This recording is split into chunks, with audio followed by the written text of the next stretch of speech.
Channel of Vadodara.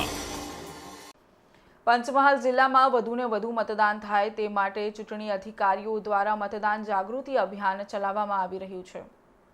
આ અભિયાનના ભાગરૂપે આજે ગોધરા શહેરમાં નિવૃત્ત કર્મચારી મંડળ અને માધ્યમિક પ્રાથમિક શાળાના શિક્ષકો દ્વારા રેલીનું આયોજન કરવામાં આવ્યું હતું।